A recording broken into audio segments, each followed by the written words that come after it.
के छ एमएलबीबी प्लेयर्सहरू हजुरहरूले एमएलबीबीलाई माया गर्नुहुन्छ थाहा छ मलाई, सपोर्ट नि गर्नुहुन्छ थाहा छ मलाई, र एउटा स्क्वाड खोज्दै हुनुहुन्छ जो स्क्वाड एकदम डेडिकेटेड हो, जसले स्क्वाडले लाइक मलाई हेरिदियोस् मेरो कुरा बुझिदियोस् भन्ने खोज्दै हुनुहुन्छ भने त्यो स्क्वाड भनेको एभरेस्ट इक्लिप्सर स्क्वाड हो, मेरो स्क्वाड हो। त्यही भएर मेरो स्क्वाडमा आउन सक्नुहुन्छ हजुरहरू।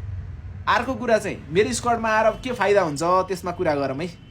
अब मेन कुरा भनेको पहिलाको मेरो साथीहरू जो जो स्क्वाडमा आउनु हजुरहरूलाई धन्यवाद, हजुरहरूले एउटा स्क्वाडलाई अलिअलि चिनाइदिनु भयो, त्योमा म एकदम खुसी छु र मलाई त्यस्तो दुःख नि त्यस्तो लागेको छैन।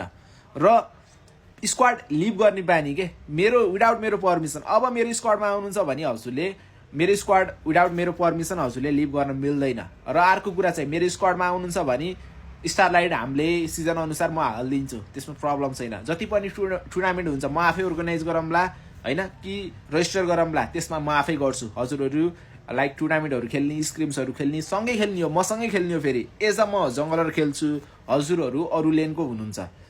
अनि जोलाई मेरो स्क्वाडमा आउन छ, हजुर काठमाडौँ नजिक हुनुहुन्छ, काठमाडौँ भ्यालीभित्र हुनुहुन्छ र नजिकै हुनुहुन्छ भने मजाले मलाई डिएम गर्न सक्नुहुन्छ, मेसेज गर्न सक्नुहुन्छ।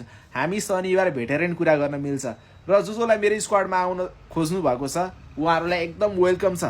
र एमएलबीबीको क्रेज बिस्तारै बढ्दैछ, यही राइट टाइम हो। यति बेलै हजुरहरूलाई एमएलबीमा आफ्नो करियर बढाउन छ भने मजाले स्क्वाड, डेडिकेटेड स्क्वाडबाट हजुरले ग्राइन्ड हान्नु, किनकि जति ग्राइन्ड हान्यो त्यति एक्सपिरियन्स हुन्छ।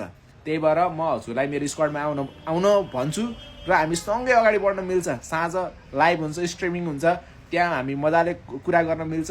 एभ्री सटरडे हामी भेट्न मिल्छ है, शनिबार मजाले भेटेर मिटअप गरेर कुरा गर्न मिलो। सो जोलाई मेरो स्क्वाडमा आउन छ वेलकम छ, हजुरहरू मजाले डिएम गर्न सक्नुहुन्छ, मेसेज गर्न सक्नुहुन्छ। सो जोलाई आउन छ एकपालि मेसेज गर्नु होला। Thank you everyone.